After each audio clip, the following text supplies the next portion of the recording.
I'm Jason Slingsby. I'm CEO of Tozaro. Tozaro is developing the smart polymer platform. So these are polymers that can bind any protein of interest.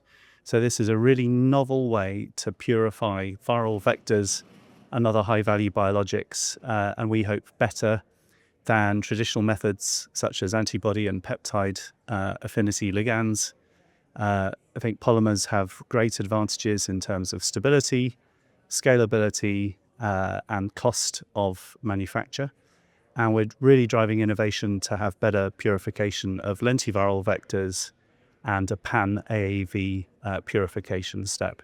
So we're really looking forward to having a great day at Meeting on the Mesa.